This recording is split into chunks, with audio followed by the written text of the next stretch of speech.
السلام علیکم ورحمۃ اللہ وبرکاتہ۔ الحمدللہ وحدہ والصلاۃ والسلام علی من لا نبی بعد۔ معزز سامعین، تقریباً 4 روز کے بعد 22 جمادی الثانی آنے والی ہے۔ 22 جمادی الثانی کو سیدنا صدیق اکبر رضی اللہ عنہ کا وصال ہوا۔ انبیاء کے بعد مسلمانوں کے نزدیک آدم علیہ السلام سے لے کر آمنہ کے لال صلی اللہ علیہ وسلم تک مسلمانوں کے نزدیک، مسلمانوں کی میں شرط لگا رہا ہوں انورٹڈ کاماز میں، انبیاء کے بعد مسلمانوں کے نزدیک صدیق اکبر سے بڑا انسان کوئی نہیں۔ ہم اجیت کمپریہنسو، یعنی ان کے عظیم ہونے کا اس سے اندازہ کریں کہ حدیث میں آتا ہے، غالباً ترمذی کی روایت ہے کہ آپ نے فرمایا صلی اللہ علیہ وسلم، اللہ نے اللہ کے محبوب کو دنیا کے اوپر احسان کیا کہ لقد من اللہ کا احسان ہے کیا، اس بات صفیم رسولہ کہ میں نے تمہارے درمیان تمہاری زندگیوں کو الجھنوں سے، پریشانیوں سے، رکاوٹوں سے دور کرنے کے لیے ایک نبی تمہارے درمیان مبعوث کیا، تو اللہ کے محبوب کی آمد احسان عظیم ہے، بے شک احسان عظیم ہے۔ پوری کائنات کے انسانوں پر اللہ کے نبی کا ذات اقدس احسان ہے، عذر قرآن، لیکن اللہ کے نبی فرما رہے ہیں کہ میں نے ہر ایک کے احسان کا بدلہ دے دیا، ابو بکر کے احسان کو میں اللہ کے حوالے کرتا ہوں رضی اللہ تعالی عنہ، حدیث میں آتا۔ یعنی پوری کائنات کے لیے سرتپا محسن وہ جب یہ بات کہہ رہا ہے ایک شخص کی زندگی کو دیکھ کر کہ تم، اس لیے ایک حدیث میں آتا ہے، تاریخ الخلفاء میں علامہ سیوطی نے روایت لکھی ہے کہ اس امت کا ایک شخص ہوگا جو بغیر حساب کتاب کے جنت میں جائے گا، وہ ابو بکر صدیق ہوں گے۔ خلفاء میں سیوطی نے یہ روایت کو لکھی، کیوں؟ اس کی بنیاد یہ لکھی ہے کہ میرے محبوب نے آپ کو میرے پاس بھیجا احسان کا بدلہ دینے کے لیے، اور میں آپ کو حساب کے کٹہرے میں کھڑا کر دوں کہ اللہ نے بھیجا کہ یا اللہ میرے سے ابو بکر کے احسانات کا بدلہ نہیں دیا میں نے، احسان جانے تو جان۔ اب اس کا تقاضا تھوڑا ہے کہ میں آپ کو تپتی کڑپتی دھوپ میں کھڑا کر دوں کہ پہلے زندگی کے جوابات دو، حساب دو، ماہ و سال کی باتیں کرو، پھر اس کے بعد تم جانو گے۔ تو نبوت کے اس قول کا حسن اور عملی تطبیق یہ ہے کہ صدیق اکبر بغیر حساب کتاب کے اس انسانیت، اس امت کا واحد شخص ہے جو بغیر حساب کتاب کے جنت میں جائے گا۔ اس لیے آج چند باتیں ایمان کی تازگی کے لیے، باطن کی روشنی کے لیے، اندر کے اجالے کے لیے، پولوشن کو دور کرنے کے لیے، نظروں کے حیا کے لیے، مزاج کی سخاوت کے لیے، سوچوں کی پاکیزگی کے لیے ابو بکر رضی اللہ عنہ کی باتیں کرتے۔ تاریخ الخلفاء میں ایک حدیث لکھی ہے، آپ نے فرمایا جبریل سے کہ عمر کے متعلق تمہارا کیا خیال ہے رضی اللہ تعالیٰ، جبریل سے سید الملائکہ، کہ خطاب کے بیٹے عمر کے متعلق آپ کا کیا خیال ہے؟ تو آگے حدیث میں جواب آتا ہے کہ حضرت جبریل نے کہا عمر نوح چاہیے، پھر میں عمر کی باتیں کر سکتا ہوں۔ یہ حدیث میں آتا ہے عمر نوح چاہیے جبریل کو حضرت عمر رضی اللہ عنہ کی باتیں کرنے کے لیے۔ اور آپ نے فرمایا ابو بکر، کہ ابو بکر تو کیا کہنے، عمر تو ابو بکر کی نیکیوں میں سے ایک نیکی کے برابر ہے۔ اور حسن بصری کا یہ قول میں نے اسی مجلس میں غالباً سنایا تھا کہ حسن بصری تابعی ہیں، سید التابعین ہیں، جس طرح صحابہ کے امام سیدنا صدیق اکبر ہیں، تابعین کے امام بلا خوف تردید حسن بصری ہیں۔ 21 ہجری میں پیدا ہوئے، فاروق اعظم نے نام رکھا، فاروق اعظم نے گھٹی دی۔ 9 ازواج مطہرات کے گھروں میں حسن بصری کا بچپن گزرا۔ ان کی ماں حضرت ام سلمہ رضی اللہ عنہا کی نوکرانی تھی، تو چونکہ نوکرانی تھیں، گھر میں کام کاج کرتی، اس لیے پھر بلا شرکت گھر قریب چیمبر تھے ازواج مطہرات کے 9 اللہ کے محبوب کی بیویوں کے، تو ان کا بچپنا کبھی حضرت عائشہ، کبھی حضرت حفصہ، کبھی حضرت صفیہ، کبھی حضرت زینب، ان کے گھروں میں۔ تو جس کا بچپنا 9 ازواج مطہرات کے پاس گزرا ہو، مسجد نبوی ملی ہو، صحابہ ملا ہو، اس کا سید التابعین ہونا سمجھ بھی آتا ہے۔ ان کا ایک ارشاد میں نے سنایا تھا، اذا اردتم ان یطیب المجلس فافیضوا فی ذکر عمر، اگر تم چاہتے ہو تمہاری سوچیں پاک ہوں، جذبیں پاک ہوں، مجالس پاک ہوں، تو عمر کی باتیں کیا کرو رضی اللہ تعالیٰ عنہ۔ تو صحابہ کا ذکر اندر کو اجالتا ہے، نکھارتا ہے، پاکیز، جس طرح واشنگ مشین کپڑے کے تانے بانے میں چھپی میل کچیل دور کرتی ہے، صحابہ کا ذکر اندر کے اندر جو میل کچیل، غیبت، چغلی، حسد، تکبر، بغض، جھوٹ، حسد و بے دنیا، یہ جو کلاٹس ہوتے ہیں، سپاٹس ہوتے ہیں، داغ دھبے ہوتے ہیں روح پر، صحابہ کا ذکر ان داغ دھبوں کو دھونے کے لیے کام آتا ہے۔ اس لیے صحابہ کی باتوں میں تو یہ تو ہے، کسی صحابی کا ذکر کر لو اور کوئی جا کے صحابہ کے بھی امام، تو آج چند باتیں ان کے حوالے سے کرتا ہوں، لیکن ان کی باتیں کرنے سے پہلے چند اصولی باتیں میں اور قرض کر دیتا ہوں کہ صحابہ کا ذکر کرنا، صحابہ کی تعریف کرنا، صحابہ کی توصیف کرنا، صحابہ کو خراج عقیدت پیش کرنا، صحابہ کی مدحت کرنا، یہ اللہ کی سنت ہے۔ یعنی بہت تھوڑی چیزیں ہیں جس کو اللہ کی سنت کہا جا سکتا ہے۔ ہمارے اوپر سنتے ہیں، لیکن اللہ نے جس کی تعریف خود اللہ کرے اس کے عظیم ہونے میں بحیثیت مجموعی قرآن مجید کی بلا مبالغہ سینکڑوں آیات ہیں جن کا ایک ہی عنوان ہے صحابہ کی تعریف۔ ان آیات میں نہ کوئی نماز ہے، نہ روزہ ہے، نہ حج ہے، نہ زکوٰۃ ہے، نہ دنیا، صرف ایک ہے رضی اللہ عنہم ورضوا عنہ اولئک المؤمنون حقا حبب الیکم الایمان زینہ فی قلوبکم کرہ الیکم الکفر والفسوق والعصیان اولئک هم الراشدون رضی اللہ عنہم ورضوا عنہ محمد الرسول اللہ والذین معہ اشداء علی الکفار۔ یہ کچھ سینکڑوں آیات مفسرین نے نکالی ہیں جن آیات کا مرکزی خیال صرف صحابہ کی ثنا خوانی ہے۔ اس لیے علماء نے لکھا ہے کہ صحابہ کی تعریف کرنا اللہ کی سنت ہے۔ تو جو کام اللہ کرے، اللہ غیر ضروری کام تو نہیں کرتا۔ اللہ جو کام کرے وہ چھوٹا تو نہیں، انسانوں کی سیرت کے لیے، تعمیر کردار کے لیے، تشکیل کردار کے لیے، معاشرے کے نکھار کے لیے صحابہ کا ذکر کتنا ضروری ہے کہ اللہ یہ ذکر کرتا ہے اور قرآن میں کرتا ہے۔ اللہ کی کئی باتیں محدثین کے بقول حدیث قدسی میں بھی ہیں جو تلاوت نہیں کی جاتی لیکن حدیث قدسی ہوتی ہیں۔ تو قرآن مجید کی تو تلاوت بھی کی جاتی ہے، قرآن مجید کا تو معنی پہ عمل بھی کیا جاتا ہے۔ تو جن کی نعت خوانی یا تعریف یا توصیف یا محامد یا منقبت اللہ کرے، آپ سوچ سکتے ہیں کہ وہ لوگ اللہ کے نزدیک امت کے لیے کتنے ضروری ہوں گے۔ پھر صحابہ کی تعریف کرنا سنت ملائکہ ہے۔ حضرت جبریل علیہ السلام آپ کے پاس حاضر ہوئے، ایک بیٹھے تھے صحابی، تو آپ نے کہا جبریل اس کو جانتے ہو؟ سعد بن معاذ رضی اللہ عنہ صحابی، انصار کے صحابی تھے۔ جبریل کہنے لگا اللہ کے نبی زمین والے ان کو اتنا نہیں جانتے جتنا آسمان والے ان کو جانتے ہیں۔ حدیث میں آتا ہے یعنی زمین والے سعد بن معاذ کے متعلق اتنی آگاہی نہیں رکھتے جتنا آسمان والا اور آسمان کی مخلوق صحابہ کے بارے میں آگاہی رکھتی ہے۔ کئی دفعہ صحابہ جبریل آئے آپ علیہ السلام کے پاس، تو ٹاٹ کا لباس اور ببول کے کانٹے بٹن کی جگہ لگے ہوئے۔ آپ نے کہا یہ کیا؟ کہ جو ابو بکر نے لباس پہنا اللہ نے وہی یونیفارم آسمان کے ملائکہ کی قرار دے دیا۔ جبریل ہے کہ اللہ کے نبی آج کون فوت ہوا ہے؟ کہ اللہ نے مجھے بھیجا ہے کہ جا کے جنازے میں شریک ہوں، اور ساتھ 70,000 فرشتے اور بھی اترے ہیں جو کبھی زمین پہ نہیں اترے، اور اللہ نے کہا ہے کہ جنازہ آپ نے پڑھنا ہے۔ آپ فرمایا وہ تو معاویہ بن معاویہ حیدہ رضی اللہ، معاویہ بن معاویہ لیسی رضی صحابی تھے، خود بھی نام معاویہ اور باپ کا نام بھی معاویہ، سیدنا معاویہ رضی اللہ عنہ کا نام معاویہ بن معاویہ لیسی رضی اللہ عنہ فوت ہوئے۔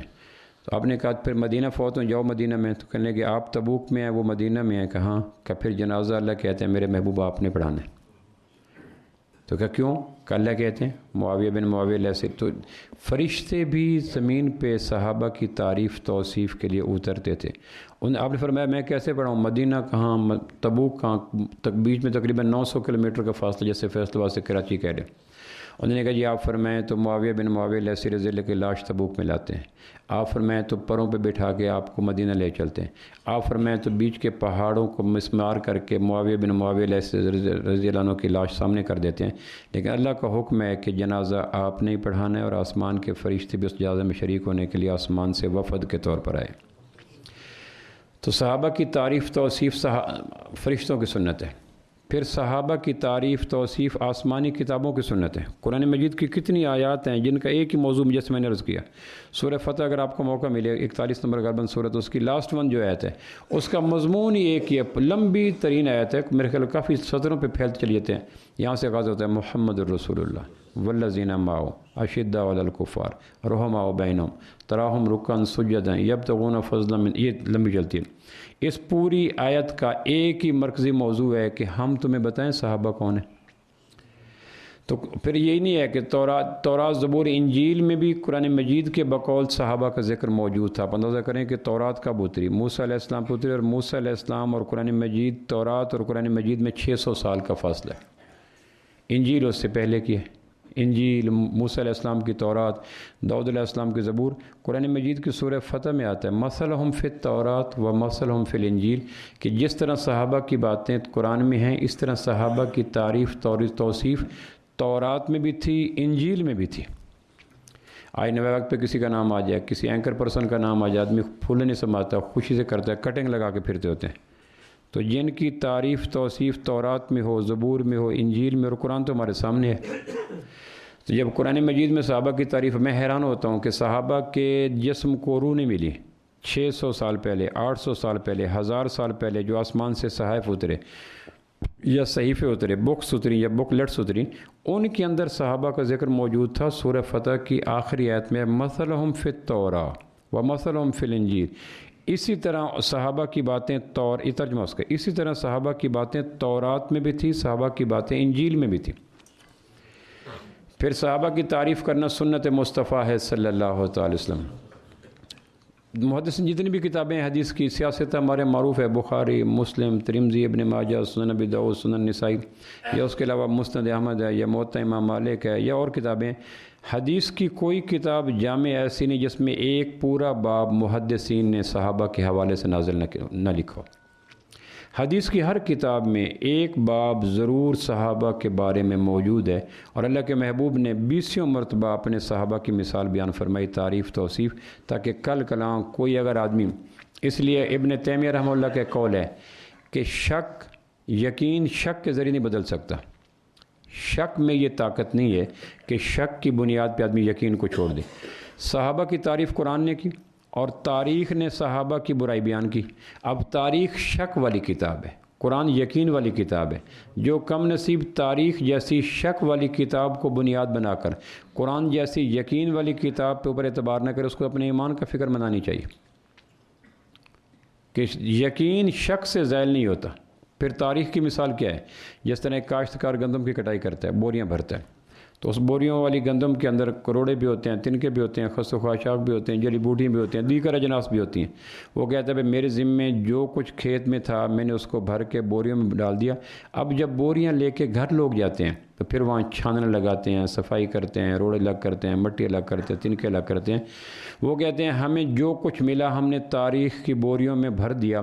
جب تم اس تاریخ کی کتاب کو کھولو گے تمہارے ذمہ ہوگا چھاننی لگا کے وہ مال لینا جو قرآن کے تابع ہو، وہ نہ لینا۔ بلکہ محدثین کی احتیاط دیکھیں، امام نووی نے شرح مسلم میں لکھا، شرح امام مسلم نے لکھا، امام نووی نے، کہ اگر کوئی حدیث صحیح مل جائے، تاریخ نہیں، اور اس کے بیان کرنے سے کسی صحابی کا مقام گرتا ہو تو حدیث صحیح کو چھوڑ دو۔ صحابہ کے مقام کو بچانے کی خاطر محدثین کہاں تک گئے؟ حدیث صحیح ہو، تاریخ تو رتب و یابس کا مجموعہ ہے نا۔ جس طرح میں اور آپ کوڑے کے ڈھیر میں، یا میں اور آپ گھر کے اندر ایک کمرہ ہوتا ہے، کمرہ، اس میں ہر چیز ڈال دیتے ہیں، سٹور ہوتا ہے۔ تاریخ تو جسٹ لائک ایک سٹور ہے، سٹور میں اچھی بری چیزیں ساری آدمی پھینکتا چلا جاتا ہے۔ حدیث صحیح مل جائے جس کو روایتاً صحیح ہو، لیکن اس کے بیان کرنے سے دل کے اندر کسی صحابی کے متعلق ملال آتا ہو، خراش آتی ہو، عظمت میں کمی آتی ہو، تو یا اس حدیث کو چھوڑ دو، یا اس حدیث کی تعویل اس طرح کرو کہ صحابی کا مقام بچ جائے۔ اس لیے کہ اگر صحابی مشکوک ہو گیا تو پورا اسلام مشکوک ہو جائے گا۔ احنف بن قیس رحمہ اللہ کا ایک قول مجھے بڑا اچھا لگتا ہے۔ احنف بن قیس تابعی ہیں۔ حضرت عمر کہا کرتے تھے احنف بن قیس کا میں بھی محتاج ہوں، تابعی تھے۔ ان کو بھیجا غالباً بصرہ عبداللہ بن مسعود کے پاس، کہنے لگے احنف بن قیس کو میں تمہارے پاس بھیج رہا ہوں، حالانکہ مجھے بھی احنف بن قیس کے مشوروں کی ضرورت ہے۔ اس درجے کے تابعی ہیں۔ قرآن پہ غور، حدیث پہ غور، صحابہ کی کمپنی، پاکیزہ سوچ۔ وہ کہا کرتے تھے امت کے سب سے بڑے محسن صحابہ ہیں، اس لیے کہ اللہ نے جو پاکیزہ علم آمنہ کے لال کے سینے میں اتارا، انہوں نے وہ سارا علم نکال کر امت تک پہنچا دیا۔ پہلے گواہ اسلام کے صحابہ ہیں۔ اگر صحابی نہیں ہے تو کچھ بھی نہیں ہے۔ یہ جو حدیث صحابی تک نہیں پہنچتی، وہ کہتے ہیں آپ کو کس نے کہا؟ فلاں نے۔ اس کو کس نے کہا؟ فلاں نے۔ آگے اس کو کس نے کہا کہ فلاں صحابی آتا ہے؟ کہنے لگے نہیں، کہنے لگے پھر نبوت اور تمہارے درمیان تو پہلا واسطہ، پہلا گواہ عینی شاید صاحب ہیں۔ اس لیے کہتے ہیں صحابہ کی سنت مصطفیٰ ہے۔ اب فرمایا جو ایک بے قیمت جنس ہے، چھوٹی سی جو، مٹھی میں ایک چھٹانک کے برابر جو آتی ہے، بے قیمت جنس جو اور ایک مٹھی برابر ہے۔ ایک صحابی ایک مٹھی جو خرچ کر دے، جو ان کو اجر ملے گا، قیامت تک آنے والے احد پہاڑ کے برابر سونا خرچ کریں پھر بھی اجر نہیں ملے گا۔ حدیث پاک کا مفہوم ہے تم میں سے کسی کو دیکھو کوئی شخص صحابی پہ تنقید کر رہا ہے تو اس کو کہو تمہارے اوپر اللہ کی لعنت، رسولوں کی لعنت، فرشتوں کی لعنت، تمام انسانوں کی لعنت، نہ اس کے فرض قبول ہے نہ نفل قبول ہے۔ اس لیے کہ اسلام کا سب سے بڑا دشمن وہ ہے جو صحابہ سے مشکوک کرتا ہے۔ شاہراہ پہ چھری پھیر دی نا، یعنی اگر صحابہ مشکوک ہو گئے تو قرآن کس نے لکھا، حدیث کس نے لکھی، ہم تک دین کے پہلے راوی کون ہیں کہ صحابہ۔ تو اگر صحابہ مشکوک ہو گئے تو پھر کیسے کہتے صحابہ حدیث ٹھیک لکھتے تھے لیکن باقی معاملات میں گڑبڑ تھے۔ تو دنیا کا کون سا انسان ہے جو کہا جائے کہ یہ صرف چینی چوری کرتا ہے، نمک چوری نہیں کرتا، یہ پیسے چوری کرتا ہے، پاکستانی روپے پاؤنڈ ریال چوری نہیں کرتا۔ جب ایک آدمی میں بلیم آ گیا، الزام آ گیا اللہ، تو پھر کیسے ممکن ہے کہ ہم کہیں گے حدیث کی حد تک صحابہ گڑبڑ نہیں کرتے تھے، باقی ہر معاملے میں گڑبڑ کر لیا کرتے تھے۔ کیسا انلیگل قسم کی بات ہے کہ کیسے اس کو مانا جا سکتا ہے۔ صحابہ کی تعریف کرنا سنت صحابہ ہے، خود صحابہ دوسرے صحابہ کی تعریف کرتے تھے۔ ابن مسعود رضی اللہ کہا کرتے جس کو صحابہ اچھا کہیں تم اس کو اچھا کہو، جس کو صحابہ برا کہیں تم اس کو برا کہو۔ ابن عمر رضی اللہ سے کسی نے پوچھا صحابہ ہنستے تھے، کہنے لگے ہاں، کہنے لگے ان کے دل کا الایمان فی قلوبہم اعظم من الجبال، ان کے دلوں میں ایمان پہاڑوں سے مضبوط تھا۔ ہنسی کی ہوائیں چلتی، ایمان ذرا بھی آگے پیچھے نہیں ہوتا تھا، اور ہمارے دل کا ایمان ریت کے ڈھیر کی ٹیلوں کی طرح ہے، ہلکا سا چلے تو ٹیلے دائیں بائیں ہو جاتی۔ ابن مسعود کہا کرتے تھے عمر کی ہجرت اسلام کی نصرت تھی، پوری کائنات کے انسانوں کو عزت ملتی ہے اسلام سے۔ اور آپ نے کیا فرمایا، اللہم اعز الاسلام بے عمر بن الخطاب، اللہ اسلام کو عزت دے عمر سے، یعنی خراج عقیدت پیش کرنے کا طریقہ دیکھیں۔ پھر صحابہ کی تعریف کرنا تابعین کی سنت ہے۔ تابعین اس امت کے سب سے کریم لوگ ہیں صحابہ کے بعد، جنہوں نے صحابہ کو دیکھا، وہ تابعی ہوتے ہیں۔ حضرت عمر یہ میں بتا چکا ہوں آپ کو حسن بصری کا قول کہ اذا اردتم ان یطیب المجلس فافیضوا فی ذکر عمر، کہ اگر تم چاہتے ہو تمہاری مجلسیں پاکیزہ ہوں تو عمر کی باتیں کیا کرو۔ دل و دماغ پاک ہوتے ہیں، سوچ و جذبے پاک ہوتے ہیں، خیالات و احساسات پاک ہوتے ہیں، معقولات و مشروبات پاک ہوتے ہیں، عقائد اور عبادات پاک ہوتے ہیں۔ عمر کا ذکر اندر کو پاک کر دیتے ہیں۔ پھر صحابہ کا ذکر کرنا سلف صالحین کا طریقہ ہے۔ صدیوں سے لوگ اپنے بیانوں میں، وعظ میں، تقریروں میں، مقالات میں، اپنی کانفرنسوں میں صحابہ کا ذکر کرتے ہیں۔ صحابہ کے ذکر کے بغیر دین کا ایک باب بھی مکمل نہیں ہو سکتا۔ قرآن مجید کی کسی آیت کی تفسیر کرنی ہو، بیچ میں کسی صحابی کا ذکر لانا ضروری ہوگا۔ نماز کی بات کرو، زکوٰۃ کی، حج کی بات کرو، روزے کی، عقائد کی بات کرو، عبادات کی، اخلاق کی بات کرو، معاملات کی، آخرت کی بات کرو، توحید کی، ہر بات کے بیچ میں کسی نہ کسی صحابی کا قصہ لانا پڑے گا، ورنہ وہ دین کی بات ایسی کھوکھلی سی نظر آتی ہے۔ اس لیے علماء کو لکھنا پڑا کہ کسی آدمی کے زندگی ہونے کے لیے اتنا کافی ہے کہ اس کے پاس ساری نیکیوں صحابہ کی محبت نہ ہو۔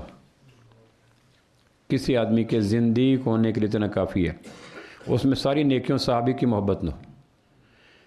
اسلام کا سب سے بڑا بدخواہ وہ ہے جو امت کو صحابہ سے بدگمان کرتا ہے۔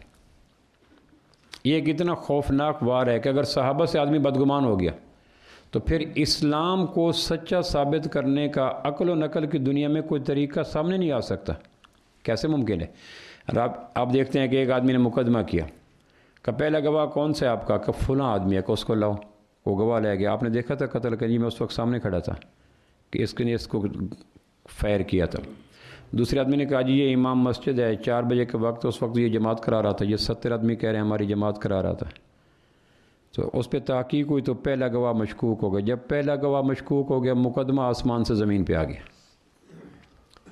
جس مقدمے کا پہلا گواہ مشکوک ہو جائے وہ مقدمہ زمین پہ آ جاتا ہے۔ تو اسلام کے مقدمے کے پہلے گواہ تو صحابہ ہیں،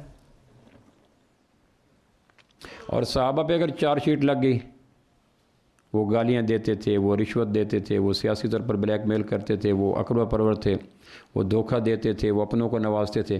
یعنی اگر صحابہ کے اوپر لگائی ہوئی 4 شیٹ کو اکٹھا کیا جائے تو لگتا ہے کہ یہ الزامات تو کسی عام انسان میں بھی روا نہیں ہیں۔ ان الزامات کے لگنے کے بعد کسی آدمی کو شریف کہنے میں بھی موت آتی ہے۔ وہ الزامات، اور ان کی بنیاد کیا ہے؟ ساری تاریخ میں یہ ہے، تاریخ میں یہ ہے، تاریخ میں یہ ہے۔ تو تاریخ کو تو وقت ہی کوئی نہیں۔ تاریخ اگر قرآن سے ٹکرا جائے، تاریخ اگر حدیث سے ٹکرا جائے، تاریخ اگر صحابہ سے ٹکرا جائے، تو ہمارا ایمان کیا ہے کہ مورخ کی پوری کتاب کو ہم ایک ماچس کی دیا سلائی کے ساتھ جلا کے راکھ کر دینا ثواب سمجھتے ہیں۔ جو مورخ اور جس کی تاریخ قرآن سے بدگمان کرے، صحابہ سے بدگمان کرے، اس کو جلا دینا عین ثواب ہے، ہم تو اس کو ایمان سمجھتے ہیں۔ اس لیے کہ صحابہ نہ رہا تو کچھ بھی نہ رہے۔ دین کی بنیاد، دین کی اشاعت، دین کے نشو و نما، دین کی نیو صحابہ سے۔ تو اس دور میں کم نصیبی سے کچھ ظالم لوگوں نے تاریخ کی بنیاد پر صحابہ کو پرکھا، حالانکہ صحابہ قرآن کے لوگ تھے، صحابہ حدیث کے لوگ تھے، صحابہ تاریخ کے لوگ۔ تاریخ تو مرتب بنو عباس میں ہوئی ہے، 200 سال 250 سال بعد تاریخ مرتب ہوئی ہے۔ اور مورخین کا کام تھوڑا تھا کانٹ چھانٹ کرنا۔ مورخین تو ایسے کھیتوں میں پڑی ساری اجناس کو بوری میں بھر کے بھیج دیتے ہیں منڈی میں، منڈی سے لوگ لاتے ہیں گھروں میں آ کے پھر اس کو کانٹ چھانٹ کرتے ہیں۔ وہ کہتے ہیں محدثین نے کہا تھا، مورخین نے کہا تھا، ہم نے سب کچھ بوریوں میں پیک کر دیا، اس کے اوپر اعتبار نہ کرنے، اس میں جو صاف چیز ہو وہ لے لینا، خذ ما صفا ودع ما قدر۔ تو صحابہ کی بات کرنا، میں نے کہا اللہ کی سنت ہے، ملائکہ کی سنت ہے، آسمانی کتابوں کی سنت ہے، نبیوں کی سنت ہے، آمنہ کے لال کی سنت ہے، صحابہ کی سنت ہے، تابعین کی سنت ہے، سلف صالحین کی سنت ہے، اور انسانیت کی بقا اس میں ہے کہ صحابہ کی باتیں کرے۔ صحابہ ہیں تو دین ہے۔ نخل چمنستان نبوت کے پہلے مالی تو صحابہ ہیں، آسمان علمیت کے پہلے تارے تو صحابہ ہیں۔ اور جو صحابہ اللہ کے محبوب کو ملے، کسی نبی کو اپنے صحابہ سے نہیں ملے۔ اور جو کم نصیب دلائل سے، تاریخی روایات سے، کمزور روایات سے اس امت کو پہلے طبقے سے بدنام کرتا ہے یا بدگمان کرتا ہے، اس سے بڑا کرپٹ اور ذہنی طور پر عیاش آدمی کون ہو سکتا ہے؟ وہ محقق کے نام پہ ہو، وہ کسی نام پہ ہو، جس کی تحقیق کا پہلا انداز یہ ہے کہ اس امت کے بعد والے پہلے والوں سے بدگمان ہو جائیں، اس سے بڑا تخریب کار کائنات میں مانے جانا ہی کوئی نہیں، کہ وہ تو بھوسے کا ڈھیر بنا رہے، بجھی عشق کی آگ اندھیر ہے۔ چند باتیں میں نے کہا تھا ایمان کی تازگی کے لیے، یقین کی سلامتی کے لیے، اسلام کے پودے کی آبیاری کے لیے، اندر کے اجالے کے لیے صدیق اکبر رضی اللہ عنہ کی کرتے ہیں۔ صدیق اکبر رضی اللہ عنہ میں کچھ خوبیاں ایسی ہیں جو کسی صحابی میں نہیں ہیں۔ ان کو جو کہا گیا نا تمام صحابہ کے امام ہیں، تو کچھ خوبیاں میں ایسی بتاتا ہوں صدیق اکبر رضی اللہ عنہ، جو 1,24,000 یا 2 لاکھ جتنے انبیاء صحابہ کرام ہیں، ان میں کسی میں وہ خوبیاں نہیں جو صدیق اکبر میں ہیں۔ میں وہ چاند ایک عرض کر دیتا ہوں جس سے آپ کو اندازہ ہو جائے گا کہ اللہ کے محبوب کے بعد خلیفہ بلا فصل ابو بکر کیوں ہوئے۔ خلیفہ بلا فصل کا معنی ہوتا ہے کہ اللہ کے محبوب کی وفات اور امت کے خلافت کے درمیان کوئی اور خلیفہ نہیں ہے، پہلا خلیفہ صدیق اکبر رضی اللہ عنہ ہے۔ سب سے پہلی خوبی جو صدیق اکبر رضی اللہ عنہ کی ہے وہ یہ ہے کہ تمام صحابہ میں کسی صحابی کا بطور صحابی ذکر قرآن مجید میں نہیں ہے۔ حدیث میں صحابی کہا گیا، حضور نے صحابی کہا، تابعین نے صحابی کہا، صحابہ نے صحابہ کہا کہ یہ صحابی ہے، یہ صحابی ہے، یہ صحابی ہے، لیکن واحد صحابہ کے گروہ میں صدیق اکبر ہے جس کو سورہ توبہ کی آیت نمبر 40 میں اللہ نے کہا یہ صحابی ہے۔ اذ یقول لصاحبہ، جب آپ اپنے صحابی سے کہہ رہے تھے، لا تحزن ان اللہ معنا، گھبراؤ نہیں، غار کی خلوتوں میں اللہ ہمارے ساتھ ہے۔ زید بن ثابت کا ذکر آیا، زید بن حارثہ کا ذکر آیا قرآن مجید میں، لیکن صحابی لفظ کے ساتھ نہیں ہے۔ فلما قضا زید منہا وطرا، جب زید نے زینب بنت جہش کو ڈائیورس کر دیا اور طلاق دے دی، زوجنا کہا، پھر میرے محبوب ہم نے زمین کی چیزوں سے بے نیاز ہو کر آسمان پہ زینب کے ساتھ آپ کا نکاح کر دیا۔ اس میں زید کا ذکر ہے بیوی کو طلاق دینے کے پرسپیکٹو میں، تناظر میں، لیکن زید کے ساتھ لفظ صحابی نہیں ہے۔ لفظ صحابی جس کے ساتھ عذر قرآن آتا ہے، میں نے کہا نہیں یہ صحابی کون، کس نے بتایا کہ اللہ کے نبی فرمایا میرے صحابی ہیں، حدیث ثابت ہو گیا۔ یہ صحابی کیسے ہے کہ صحابی نے کہا یہ صحابی، ٹھیک ہو گیا۔ یہ صحابی کیسے ہیں کہ تابعی نے اپنے بیٹے کو کہا بیٹا یہ صحابی ہیں جو ابو ہریرہ رضی اللہ، صحابی ثابت ہو گیا۔ لیکن کسی صحابی کا قرآن کی آیت کی روشنی میں صحابی ہونا، یہ صحابہ کی طویل پھولوں میں واحد پھول صدیق اکبر ہیں جن کی صحابیت کا ذکر قرآن نے کیا۔ اس لیے امام مالک کا فتویٰ ہے کہ جو صدیق اکبر کو صحابی نہیں مانتا وہ دراصل قرآن کی آیت کا انکار کرتا ہے، اور قرآن کی ایک آیت کا انکار کفر ہے۔ اس لیے کہ جس طرح یہودی کافر ہے، عیسائی کافر ہے، ہندو کافر ہے، سکھ کافر ہے، قادیانی کافر ہے، بالکل وہ شخص بھی پکا ٹھکا ایک کافر ہے جو صدیق اکبر کی صحابیت کا انکار کرے، چونکہ صدیق اکبر کی صحابیت کے انکار کی وجہ سے کافر نہیں ہے، قرآن کی آیت کے انکار کی وجہ سے کافر ہے۔ بات سمجھے نا؟ ورنہ صحابی کے انکار سے آدمی کافر نہیں ہوتا، فاسق ہو جاتا ہے، گنہگار ہو جاتا ہے، کبیرہ گناہ ہو جاتا ہے سارے، لیکن قرآن کی آیت کے انکار کی وجہ سے آدمی کافر ہو جاتا ہے۔ تو چونکہ صدیق اکبر کو سورہ توبہ کی آیت نمبر 40 میں قرآن نے کہا، اس لیے اگر کسی آدمی کے متعلق یقین ہو جائے آپ کو اس کے رویوں سے، اس کے بول چال سے، اس کی تنہائیوں کی گفتگو سے کہ یہ صدیق اکبر کے صحابی نہیں مانتا، تو اس کو سلام کرنا گناہ ہے۔ کیا حال ہے کہہ سکتے ہیں، السلام علیکم کیا نہیں کہا جا سکتا، ان کا جنازہ پڑھنا گناہ ہے، ان کو مسلمانوں قبرستان میں دفن کرنا گناہ ہے، اس کا ذبیحہ کھانا حرام ہے، جس طرح خنزیر کتے کا کھا لینا، اس کا ذبیحہ کھانا حرام ہے۔ اگر کنفرم ہو جائے کہ یہ شخص صدیق اکبر کا دشمن ہے تو اس کے ساتھ وہ معاملہ کیا جائے گا جو سکھ، یہودی، عیسائی، قادیانی کے ساتھ کیا جاتا ہے۔ یہ قرآن کی آیت کا تقاضا ہے، کسی اور بنیاد پہ نہیں ہوگا۔ امام مالک رحمہ اللہ کا فتویٰ ہے، اس کو رشتہ نہیں دے سکتے، اس سے رشتہ نہیں لے سکتے، اس کا ذبیحہ نہیں کھا سکتے، اس کو سلام نہیں کر سکتے، اس کا جنازہ نہیں پڑھ سکتے۔ جو حقوق یہودی سکھ عیسائی کے ہیں وہی حقوق اس شخص کے ہیں جس شخص نے صدیق اکبر کی صحابیت کا انکار کیا۔ انکار کی وجہ سے کافر نہیں ہوا، قرآن کی آیت کے انکار کی وجہ سے کافر ہو گیا۔ تو صحابہ میں یہ پہلے صحابی ہیں جن کی صحابیت از روئے قرآن ثابت ہے۔ اذ یقول لصاحبہ، جب آپ کہہ رہے تھے اپنے صحابی سے، لفظ بھی صحابی ہے، صاحب، باقی کسی صحابی کا لفظ قرآن میں نہیں ہے۔ دوسرا، یہ پہلے صحابی ہیں جو عاقل بالغ مردوں میں سب سے پہلے مسلمان ہوئے۔ عورتوں میں سیدہ خدیجہ، بچوں میں سیدنا علی، غلاموں میں سیدنا بلال، اور عاقل بالغ باشعور مردوں میں پہلا مسلمان صحابی سیدنا صدیق اکبر رضی اللہ عنہ۔ اس سے پہلے صحابی کوئی نہیں، مردوں میں مسلمان کوئی نہیں ہوا۔ اسلام کی مشکل ترین کام تھا اس دور میں اللہ کے محبوب کے ہاتھ پہ ہاتھ رکھ کر آپ کے نظم کا ساتھ دینے کا اعلان کرنا، اور صدیق اکبر نے اس وقت ہاتھ میں ہاتھ دیا جب کانٹوں پہ چلنا تھا، انگاروں پہ چلنا تھا، تختہ دار کو چومنا تھا۔ اور پھر یہ عام آدمی نہیں، بنو تیم کے سردار ہیں، قریش کی 10 شاخیں ہیں، جیسے ہمارے یہاں سب کاسٹ ہوتے ہیں، جٹوں کی سب کاسٹ ہیں، ارائیوں کی سب کاسٹ ہیں، ارائیوں تو خیر بیچارے ویسے بس باقی بات کر رہا ہوں، راجپوتوں کی سب کاسٹیں ہیں۔ تو یہ جس طرح سب کاسٹیں ہوتی ہیں، یہ اس طرح قریش کی بھی 10 سب کاسٹ تھیں، ان میں ایک سب کاسٹ بنو تیم بھی تھے۔ بنو تیم، صدیق اکبر کا خاندان بنو تیم، یہ 10 ذیلیس تھے۔ تو یہ چیف جسٹس بنو تیم بنا کرتے تھے، قتل کے مقدمے بنو تیم طے کیا کرتے تھے، اور صدیق اکبر بنو تیم کے سردار تھے۔ ان کا سیدنا علی کا اسلام لانا، بچے تھے، گھر کے فرد تھے، فرسٹ کزن تھے۔ سیدنا خدیجہ کا اسلام لانا، بیوی تھی، قریب سے مشاہدہ کیا۔ بلال کا اسلام لانا، غلام تھے، آپ کے گھر میں پلتے تھے۔ ان کا اسلام لانا بہت بڑی بات ہے، لیکن ایک عاقل کا، بالغ کا، مرد کا، سردار کا، چیف جسٹس کا، اور قریش کی معزز ترین شاخ کا، اور جو ایکسپورٹ امپورٹ کا بزنس مین ہو، ریشم کا کاروبار کرتا ہو، 40 ریشم کی دکانیں ہوں، قتل کے فیصلے کرتا ہو، چیف جسٹس ہو، یقیناً اس کا اسلام لانا ایک اور حیثیت رکھتا ہے۔ اس لیے یہ پہلے انسان ہیں جنہوں نے سب سے پہلے عاقل ہو کر، بالغ ہو کر، اور پھر اوپر احسان کوئی نہیں۔ سیدنا بلال نوازے جا رہے ہیں، سیدنا علی فرسٹ کزن ہے، خونی رشتہ ہے، سیدہ خدیجہ بیوی ہیں، لیکن صدیق اکبر تو سردار ہیں، آزاد ہیں، عاقل ہیں، بالغ ہیں، ایکسپورٹ کے کاروبار کرتے ہیں، کھرب پتی ہیں، چیف جسٹس ہیں، بنو تیم کے ماننے والے عام آدمی نہیں۔ ان کی کیا مجبوری تھی؟ جب یہ ایمان لائے تو لوگوں نے سوچا کوئی بات تو ہے کہ سردار ایمان لائے۔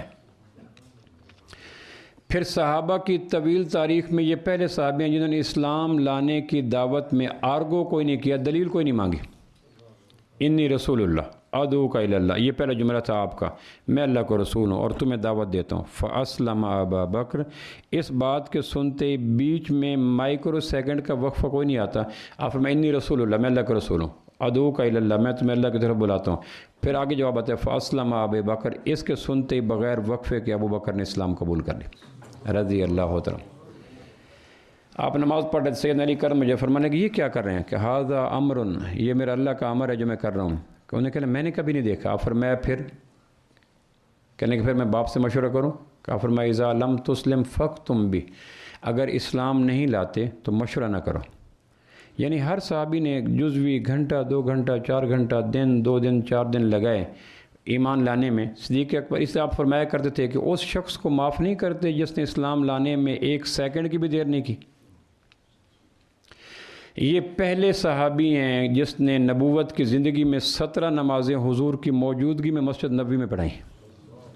اس دور میں نبوت کے دور میں سب سے بڑا ڈیزینیشن اور سب سے بڑا عہدہ صدر وزیر اعظم اللہ بلانی تھے، مسجد کا امام ہونا تھا، یہ سب سے بڑا عہدہ تھا۔ اب تو کہتے ہیں نا جی اس کو کیا جانے بیچارہ 2 رکعت کا امام، قوم کیا ہے، قوموں کی امامت کیا ہے۔ تو اس دور میں سب سے بڑا عہدہ امامت تھا۔ اللہ کے محبوب کی حیات طیبہ میں حضور کی موجودگی میں 17 نمازوں تک مسجد، اس لیے سیدنا علی نے فرمایا تھا بعد میں کہ اس کو خلیفہ بنایا جائے، کہنے کہ خلیفہ بنانے میں کوئی دوسری رائے ہو سکتی ہے؟ جس ذات اقدس کو اللہ کے محبوب نے اپنی حیات طیبہ میں مصلی پہ ہمارا امام بنا دیا، وہی ہمارا دونوں جہانوں کا امام ہے۔ ویسا بھی 2 دفعہ، ایک دفعہ عصر کی نماز پڑھائی، 2 قبیلے تھے، بنو عوف اور ایک اور قبیلہ تھا، ان کی آپس میں لڑائی ہوگی قباء مسجد کے قریب، اللہ کے نبی صلح کروانے کے لیے گئے، صلح میں بات لمبی ہوتی کہ اس کا قصور ہے، اس کا قصور ہے، یہ نہ کرو وہ نہ کرو، ڈائیلاگز ہوئے، تو آپ نے بلال کو کہا لگتا ہے مسجد نبوی کے نماز تک میں نہیں پہنچ پاؤں گا، جاؤ ابو بکر کو کہو جا کے نماز پڑھائے۔ باقاعدہ نامینیشن کی گئی کہ جاؤ صدیق اکبر کو کہو جا کے نماز پڑھائے۔ پھر سیدنا بلال آئے اور انہیں آ کے کہا اللہ کے نبی کہتے ہیں صلح کے معاملے میں تاخیر ہو جائے گی، آپ نماز پڑھائیں۔ تو یہ واحد صحابی ہیں جنہوں نے اللہ کے محبوب کی حیات طیبہ میں مصلی رسالت پر کھڑے ہو کر 2 دفعہ، ایک دفعہ 17 نمازیں پڑھائیں، ایک دفعہ عصر کی نماز ایک پڑھائی۔ کوئی صحابی ایسا نہیں ہے ماسو عبد الرحمن ابن عوف کے، وہ بھی واپس آ رہے تھے ایک جنگ سے، تو اللہ کے محبوب کو دیر ہو گئی، انہوں نے کہا فجر کی نماز غالباً تھی، قضا ہونے والی ہے، اور انہوں نے فجر کی نماز ادا کی۔ باقی کوئی صحابی نہیں ہے جنہوں نے اللہ کے نبی کی موجودگی میں خود 17 نمازیں پڑھائیں۔ یہ اعزاز بھی سیدنا صدیق اکبر رضی اللہ عنہ کو، کوئی اور صحابی نہیں ہے۔ پھر یہ واحد صحابی ہیں، کوئی اور صحابی نہیں ہے جس کے متعلق ایک حدیث ایسی آتی ہے کہ میرے وجد طاری ہوتا ہے، جب بھی میں پڑھتا ہوں وہ حدیث میرے اوپر ایک ایسے وجد طاری۔ اب فرمایا اللہ میں نے ہر ایک کے احسان کا بدلہ دے دیا، ابو بکر کے احسان میں تیرے حوالے کرتا ہوں، میں نے ہر ایک کے احسانات کا بدلہ دے دیا، ابو بکر جانے اور تو جانے۔ اسی بنا پہ علامہ سیوطی نے تاریخ الخلفاء میں لکھا کہ اللہ فرمائیں گے کہ میرے ابو بکر مجھے حیات ہی ہے کہ تیرا نبی احسانات مجھے دے گیا اور میں تمہیں انصاف کے کٹہرے میں کھڑا کروں یا حساب لوں یا بغیر حساب کتاب کے جنت میں چلے جاؤں۔ آپ نے فرمایا کہ 360 حسن اخلاق کی شاخیں ہیں۔ حسن اخلاق جس طرح 5 نمازیں ہیں، 30 پارے ہیں، 540 رکوع ہیں، 6666 آیات ہیں، اس طرح فرمایا کہ حسن اخلاق کو اگر تقسیم کی جائے تو 360 بنتی ہیں، کسی میں اگر ایک بھی پوری ہو وہ جنت میں چلا جائے گا۔ تو صدیق اکبر پوچھ یا رسول اللہ کوئی ایسا بھی ہے جس میں 360 ہو؟ مسکا فرمایا وہ تو ہے جس میں ساری کی ساری حسن اخلاق پائی جاتی ہے۔ یہ کسی کے متعلق نہیں فرمایا، یہ صدیق اکبر فرمایا کہ 360 حسن اخلاق کی ساری قسمیں ابو بکر تیرے وجود میں پائی جاتی ہیں۔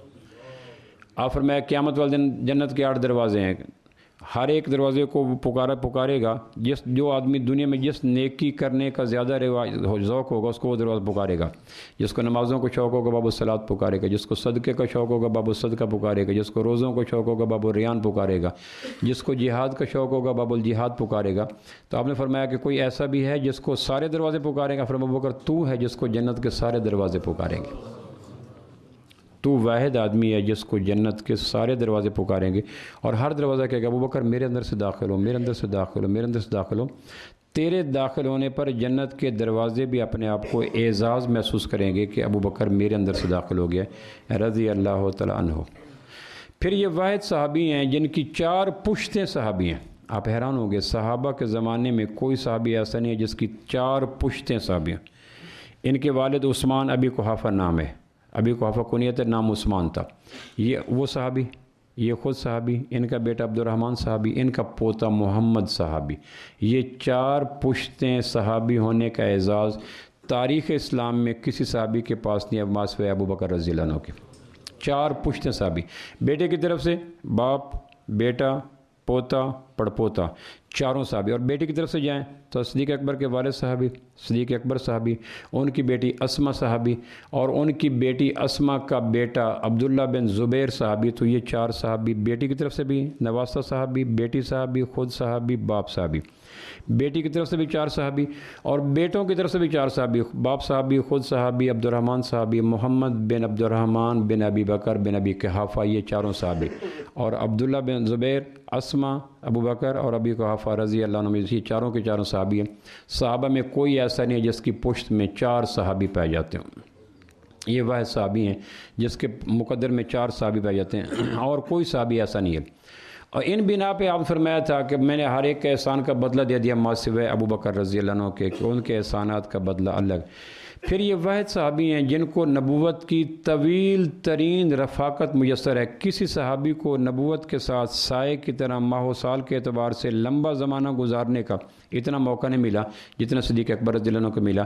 اسلام سے پہلے دوست تھے، یعنی دوستی کا آغاز تعلق کا ڈارک ایج میں تھے۔ صدیق اکبر جب اسلام نہیں لایا، اللہ کے محبوب نے جب اسلام کی دعوت نہیں دی، اس زمانے میں صدیق اکبر کے ساتھ دوستی تھی۔ تو نبوت کا عکس، نبوت کے نور، نبوت کی پاکیزگی، نبوت کے طہارت کو چوسنے کا زمانہ اس زمانے سے شروع ہو گیا جب صدیق اکبر نے اسلام کے دامن میں ابھی قدم رکھا نہیں تھا، نبوت نے اسلام کی دعوت دی نہیں تھی۔ پھر 63 برس رہے، تو 63 برس میں کوئی صحابی ایسا نہیں ہے جس کو اتنی رفاقت ملی ہو جتنی صدیق اکبر رضی اللہ عنہ کو ملی ہے۔ بدر، احد، حنین، تبوک، حدیبیہ، مکہ فتح، کوئی غزوہ نہیں، اور سائے کی طرح ساتھ۔ تو کسی صحابی کو اتنی رفاقت نہیں ملی۔ گھنٹے کی رفاقت بڑی بات ہے۔ زبور فرمایا کرتے تھے ایک صحابی ایسا ہے، اس آدمی کے بارے میں بتاؤ جس نے نہ نماز پڑھی، نہ روزہ رکھا، نہ حج کی، نہ زکوٰۃ دی، نہ جہاد کی، نہ کوئی کام کیا، اور جنت میں چلا گیا۔ تو صحابہ کہتے تھے کون سا کام کا؟ ایک آدمی آیا بکری چرا کے، اس نے آ کے مدینہ میں دیکھا کہ ہمارے قبیلہ نظر نہیں آ رہا۔ انہوں نے کہا کہاں گیا؟ کہ وہ قبیلہ احد کے میدان میں غالباً چلا گیا۔ اس نے بکریاں دوڑا دیں اور احد میں چلا گیا۔ وہاں جا کے ایک اپنے قبیلے کے آدمی کے ہاتھ پہ احد کے میدان میں کلمہ پڑھا، شامل ہوا، شریک ہوا، شہید ہو گیا۔ اب اس کے نام اعمال میں کچھ نہیں ہے ما سوائے نبوت کے چہرے کی زیارت کے بعد جہاد میں شریک ہو جانا۔ اتنی دیر کا بھی کسی صحابی کو حضور کی زندگی کا عکس مل جائے، کائنات ساری بخاری بن جائے، امام ابو حنیفہ بن جائے، ابن تیمیہ بن جائے، پھر بھی اس صحابی کے پاؤں کی گرد و غبار کو بھی نہیں پہنچ سکتی۔ کم نصیب ہیں جو صحابی اور تابعی کا موازنہ کرتے ہیں، موازنہ نہیں بنتا۔ یہ ایسے جیسے ایک آدمی اولاد کو کہے آپ بڑے ہیں یا آپ کا ابا بڑا، تو جس طرح یہ سوال ہی عبث ہے، فضول ہے۔ تابعی اور صحابی کا عظمت کا سوال ہی آدمی کے گمراہ ہونے اور بے ایمان ہونے کے لیے کافی ہے کہ تابعی اور صحابی کا کیا مقابلہ۔ اس لیے کسی نے عبداللہ بن مبارک سے پوچھا عمر بن عبدالعزیز افضل ہیں یا سیدنا معاویہ؟ تو انہوں نے کہا مجھے تیرے اندر سے رفض کی بو آتی ہے، کبھی صحابی اور تابعی کا بھی تقابل ہو سکتا ہے؟ تو یہ پوچھے کہ جس گھوڑے پہ بیٹھ کر سیدنا معاویہ نے اللہ کے نبی کے ساتھ جہاد کیا اور گھوڑے کے وجود پہ دوران جہاد سموں سے اٹھنے والی مٹی جا کے لگی گھوڑے پر، وہ افضل ہے یا عمر بن عبدالعزیز؟ تو یہ سوال تو بنتا ہے، تو صحابی کی بات کرتے ہیں۔ اس دور کے مدر پدر آزاد اپنے گھروں میں بیٹھ کر صحابہ پہ تبصرے کرتے ہیں۔ آخر میں علامات قیامت میں ایک علامت یہ ہوگی کہ لوگ پہلوں پہ تبصرہ کریں گے، یعنی ٹکے ٹکے کے لوگ جن کو اپنے اس لیے ابن تیمیہ کے اس قول پہ میں پورا ایمان رکھتا ہوں، کسی آدمی کے حرامی ہونے کے لیے اتنا کافی ہے کہ وہ صحابی کا گستاخ ہو، میں اس پہ پورا ایمان رکھتا ہوں، اور میں اسی ایمان پہ مرنا اپنی سعادت سمجھتا ہوں۔ کسی آدمی کی مجھے پتہ چل جائے کہ یہ صحابی کا گستاخ ہے، مجھے پتہ ہوتا ہے اس کی ماں اور اس کے باپ میں یقیناً گڑبڑ ہے، اس کے حرامی ہونے میں مجھے دوسری رائے ہی کوئی نہیں، کسی بھی روپ میں ہو، اس کا سٹیٹس کوئی ہو، اس کا عہدہ کوئی ہو، تو حجت گزار کچھ بھی، مجھے اس کے حرامی ہونے میں ایک سیکنڈ کے کروڑوں حصے میں بھی کعبہ کے رب کی قسم شک نہیں ہوتا کہ یہ کیسے ممکن ہے۔ آپ فرمایا میری امت پر فرض ہے کہ ابو بکر کو سلام کرے، میری امت پر فرض ہے کہ ابو بکر کو سلام کرے، چونکہ ابو بکر نے جو سیدنا علی فرمایا کرتے تھے صدیق اکبر کا کوئی اور احسان نہ بھی ہوتا، یہ تھوڑا ہے کہ انہوں نے قرآن جمع کر کے ہمیں عطا کر دیا۔ یہ جو قرآن بک فارم ہے، اس لیے جو آدمی صدیق اکبر رضی اللہ سے بغض رکھتا ہے وہ سینے میں قرآن جاتے ہوئے حیا محسوس کرتا ہے، جس طرح عفت ماں با حیا پاکیزہ عورت ایک بے غیرت انسان کے سامنے جاتے ہوئے حجاب محسوس کرتی ہے، قرآن اس سینے میں جاتے ہوئے حیا محسوس کرتا ہے جس سینے میں صدیق اکبر کا بغض موجود ہو۔ اس لیے کبھی آپ محسوس نہیں کریں گے کہ ایک شخص جس کے سینے میں صدیق اکبر کا بغض اور وہاں حافظ پایا جائے ناممکن ہے، مشکل نہیں، جسے انگریزی میں کہتے ہیں سمپل امپاسبل ہے، ناممکن ہے۔ تو یہ وہ صحابی ہیں جن کی چاروں پشتیں صحابی ہیں، کوئی صحابی ایسے جس کی چار پشتیں صحابی ہوں، یہ وہ صحابی ہیں جن کی چاروں پشتیں صحابی ہیں، اور یہ وہ صحابی ہیں جنہوں نے نبوت کے چہرے کی سب سے زیادہ تلاوت کی ہے۔ برا بن عازب سے کسی نے پوچھا اللہ کے محبوب کا چہرہ مبارک کیسا تھا؟ کہنے کہ قرآن کا ورق تھا۔ غار ثور کی خلوتوں میں 3 دن یہ قرآن کس رحل کے اندر رہا؟